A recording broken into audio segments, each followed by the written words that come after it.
Hey church, this is your weekly update for Tuesday, April 25th, and I am here in what will be the sanctuary of our new facility, which we are really excited to introduce to you and show you the potential that this space has, and kind of unravel our vision for how we can serve the city with the gospel from this particular location.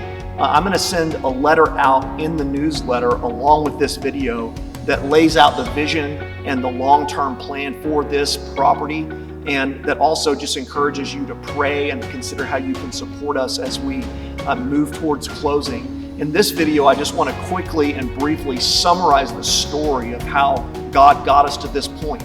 This property came on the market last fall in early October, and Ann Kelly is the person that put it to our attention.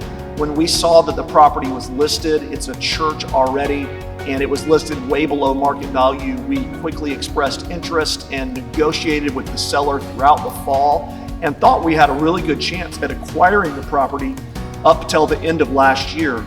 In January, the seller decided to pull the property off of the market for reasons that we're still not sure of, and we thought that this chapter was closed, and we actually began looking at other potential buildings and properties and had sort of moved on, and we're a little bit disappointed that this was no longer available. A couple of weeks ago, however, on Holy Week, I got a call from our realtor, and he told me that the realtor for this property, for the sellers of this property, had called him and said they had changed their mind and this property was coming back on the market again, and they wanted us to know before it came back on the property.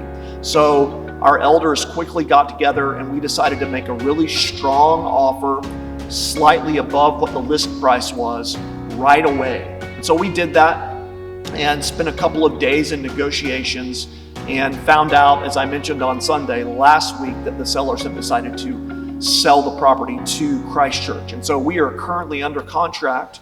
The goal is for us to close on this building on June 19th. And right now we're in the period of due diligence. So appraisals are being done, inspections are being done. We're trying to figure out, as you know, if you've ever purchased a property, all the details that we'll need to be aware of as we plan on moving into this. There have been almost 100 offers made on this building.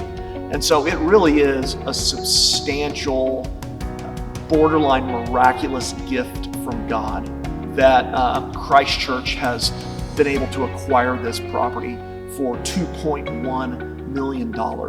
We've also been able to get it without having to do a fundraising campaign at all, and we'll be able to get into the building without really a significant increase in our month-to-month cash flow at all either. So we're excited about that and thankful for you and for your generosity about that. So we're again thankful for what God has done here, and I just encourage you to read through the letter that comes with this newsletter and ask the Lord for His ongoing favor and provision as we move through the process to closing in June, and as we get the details in order for the short-term plan for when we can actually begin worship here and make this place our own. We will let you know as soon as we have a clear plan. So thank God with us, praise God with us, and we will see you this coming Sunday at 8:30 and 11 at Great Hearts. Love you, church. Have a great day.